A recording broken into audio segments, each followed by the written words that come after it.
पूरी तरह जूझ रहे लोगों को अब सेना हर मुमकिन मदद पहुंचाने में जुटी है। कोरोना के खिलाफ जंग में भारतीय वायुसेना ने सबसे अहम भूमिका निभाई। एयरफोर्स ने न सिर्फ देश के अंदर बल्कि विदेश से भी ऑक्सीजन टैंकर और मेडिकल सामान पहुंचाया है।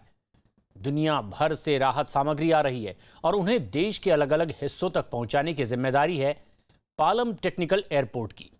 भारतीय वायुसेना ने इसके लिए एक covid air support management cell भी बनाया है, जो कि 24 घंटे ऑपरेशन को अंजाम देने में जुटा हुआ है। देश के अलग अलग हिस्सों में कैसे मदद पहुंचाई जा रही है, बता रहे हैं पालम टेक्निकल एयरपोर्ट से न्यूज़ 18 के संदीप पोल। 27 अप्रैल को भारतीय वायुसेना की तरफ से एक covid air support management cell तैयार किया गया, जो कि पालम में बनाया गया। और इसका मेन काम यह है कि जैसे भी कोई भी लोड या राहत सामग्री आती है, उनको साथ के साथ जो है देश के बाकी हिस्सों में पहुंचाया जाए। इस वक्त हमारे साथ मौजूद है, उसी सेल को हेड कर रहे हैं एयर कमांडर ए के भाई। सर, सबसे डिफिकल्ट टास्क है, हालांकि आप लोग तो इस तरीके के ऑपरेशंस करते रहे हैं, लेकिन इस टास्क को आप किस तरीके से देख रहे हैं, क्योंकि ये लाइफ एंड डेथ का मामला है। Good morning. जैसे आप पूछ रहे हैं, मैं ये बताना चाहूँगा कि ईच एंड एवरी लोड जो आ रहा है, मेडिकल रिलीफ जो आ रहा है, ये हमें मिल रहा है बाय शिप और बाय एयर। एयर से जो आ रहा है वो हमें यहाँ पे पालम टेक एरिया में मिल रहा है, अगर वो दिल्ली में लैंड कर रहा है।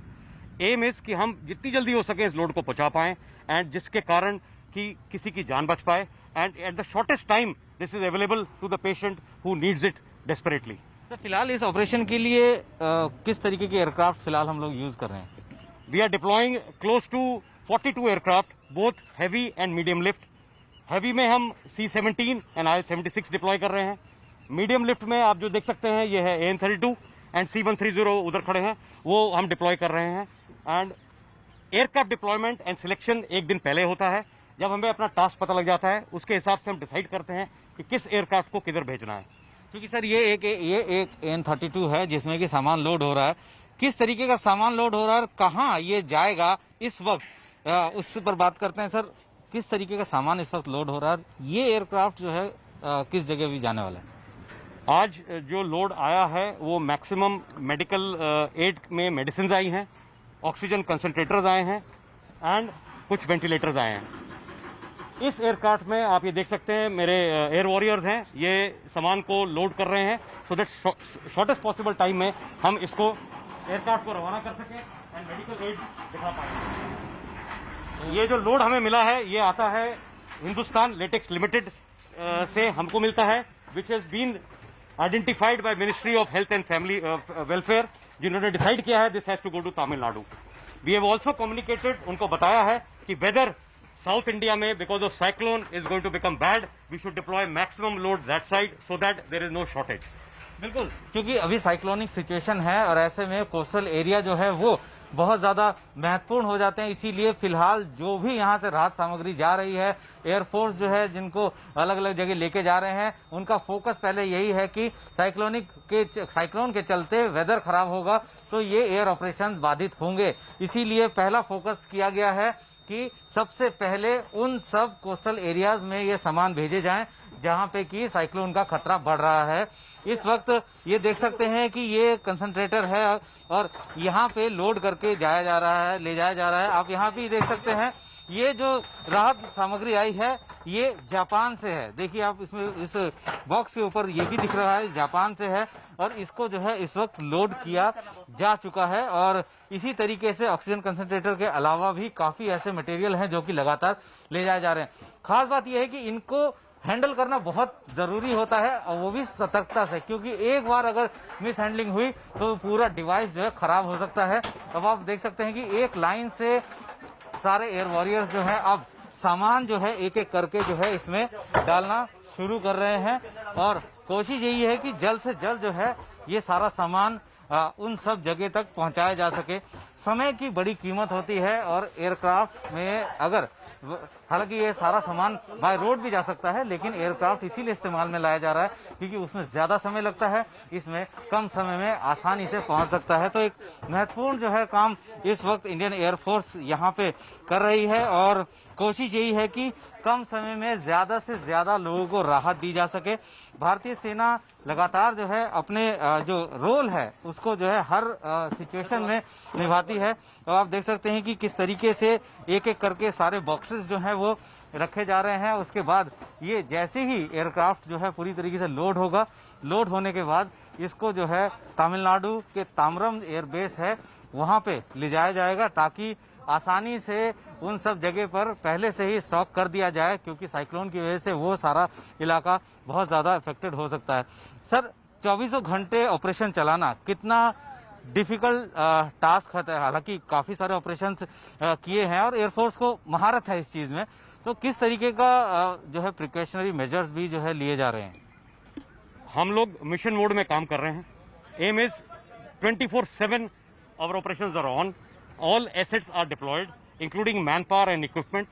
And it's not only Indian Air Force. We have resources from Army and also the Navy to make sure that everything is deployed without a break in the time. Sir, अब तक domestic कितनी flying जो है वो हो चुकी है, अगर हम लोग बात करें? क्योंकि एक आंकड़ा भी लोगों को इस बात का समझना जरूरी है कि एयरफोर्स 24 घंटे जो है काम कर रही है। आप लोगों का इस साल 24 घंटे काम कर रहा है।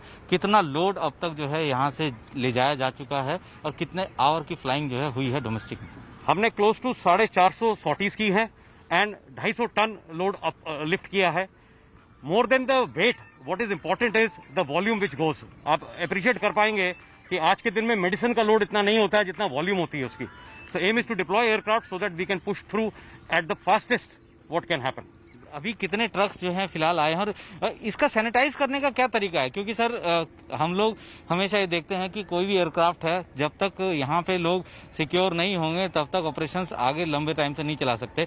बाहर से ट्रक आ रहे हैं, कैसे आप लोग इसको मैनेज कर रहे हैं कि कोई भी एक भी इन्फेक्टेड मटेरियल या इन्फेक्टेड चीज ना जाए? ओके, कोविड प्रोटोकॉल पूरे फॉलो किए जा रहे हैं। Each and every person here is wearing 2 mask and they have been briefed before they get deployed on this task. Rather, government of India ने सारे एयर वॉरियर्स को, रादर फ्रंटलाइन वर्कर्स को 2 injections लगाए हुए हैं, but you can still be a carrier. आज के दिन में मेरे पास 14 ट्रक आए हुए हैं जिसको मुझे फर्स्ट वेव में लॉन्च करना है। All this will go in the first wave which is अगले 1 घंटे में। All this load will get airlifted and deploy pan India. कहाँ कहाँ फिलहाल जा रहे हैं आज? आज जा रहे हैं महाराष्ट्र, केरला, कोची, कर्नाटका में हम लोग उसको डिप्लॉय करेंगे बैंगलोर में। Then it is going to Raipur, Patna and also Gujarat. तो पैन इंडिया ऑपरेशन आप लोगों का जारी है। कितना मैन पावर आप फिलहाल यूज कर रहे हैं इसके लिए? और क्योंकि किसी भी एयरक्राफ्ट को उड़ने के लिए एटीसी की भी बहुत जरूरत होती है, क्योंकि आप फ्लाइंग ऑपरेशंस भी चलाते रहेंगे। तो ऐसे में किस तरीके से कोऑर्डिनेट किया जा रहा है डोमेस्टिक, एटीसी और आप लोगों के बीच में? हमें क्लियर कट डायरेक्शंस दिए हुए हैं। There is no shortage. We are, like I told you, we are working on mission mode, so there is no shortage of manpower, material or aircraft. Like I said, 42 aircrafts have been deployed. अगर और की requirement होगी और deploy होंगे। And ये तो सिर्फ एक छोटा सा देख रहे हैं नजरिया। This is happening in this way in different places also. Sir, जितना भी मटेरियल जा रहा है इसमें ये भी बताया जा रहा है कि बहुत सारे ऐसा सामान भी है जो कि जैसे सिलेंडर्स हो गए, ऑक्सीजन सिलेंडर्स हो गए, वो नॉर्मली लेके जाया नहीं जा सकता बाय एयर, क्योंकि प्रिकॉशनरी मेजर्स रखने पड़ते हैं। तो फिलहाल और क्या क्या ऐसा सामान है जो कि यहाँ से जा रहा है? कोऑर्डिनेट किस लेवल पे हो रहा है? जी, सो इसका कोऑर्डिनेशन, हमें लोड जो मिल रहा है, मेडिकल रिलीफ मिलता है Hindustan Latex Limited, which is government of India subsidiary. Distribution of load, whether it will go to Maharashtra, Gujarat, Karnataka, is done by ministry of health and family welfare. उसके बाद हमारा शाम को एक कोऑर्डिनेशन होता है। उस कोऑर्डिनेशन के बाद हम अपना फ्लाइंग प्रोग्राम बनाते हैं, जिसमें ये डिसाइड होता है कौन सा एयरक्राफ्ट कहां डिप्लॉय होगा, so that all the load is moved out from this base. If required we get aircraft and vehicles if required from different bases. अगल बगल आगरा, चंडीगढ़ से ये सब आते हैं हमारे पास। उसके बाद सुबह आप जैसे देख रहे हैं, we have activities happening so that we can deploy as early as possible. Weather is also a very important feature for air operations. बताया जा रहा है कि इस वक्त तो वेदर भी काफी ऐसे लोकेशंस पे खराब है साइक्लोन की वजह से, तो उसको भी आप लोग कंटिन्यू मॉनिटर कर रहे हैं? बिल्कुल, उसको कंटिन्यूसली मॉनिटर कर रहे हैं और इसको हमने ministry of health and family welfare को भी बताया है, HLL को भी बताया है, so that deployment is towards those areas where the cyclone is likely to hit. तो किसी भी तरीके की कोई जो है कोर कसर नहीं रहनी चाहिए, नहीं छूटनी चाहिए। हर किसी को उनकी ज़रूरत का सामान समय पे मिले, इसकी जिम्मेदारी एयरफोर्स की है, जिसको वो लगातार निभा भी रहे हैं। क्योंकि अब एक साइक्लोन का एक सिचुएशन बन गया है, तो ऐसे में प्रायोरिटी ये है कि सबसे ज़्यादा सामान उस जगह तक पहुंचाया जाए जहां पे कि आने वाले दिनों में साइक्लोन के चलते एयरक्राफ्ट का मूवमेंट बाधित हो सकता है। इसीलिए ये सेल जो है लगातार 24 घंटे काम कर रहा है। जैसी लोड आता है, सरकार की तरफ से निर्देश आते हैं कि आपको इस लोड को इस जगह ले जाना है, साथ के साथ उस लोड को यहाँ लाया जाता है।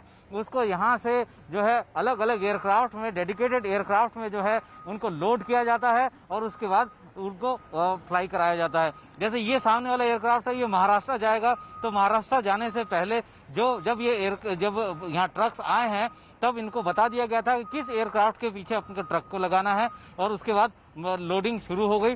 साथ ही ये जो एयरक्राफ्ट है, ये तमिलनाडु जाना है, तमिलनाडु के ताम्रम जाना है, तो उसी हिसाब से इनको ब्रीफ किया गया और उन्होंने अपने ट्रक्स वहाँ लगाए और अब महज कुछ ही देर में ये एयरक्राफ्ट जो है यहाँ से फ्लाई करेंगे और अपने गंतव्य स्थान तक पहुँचेंगे।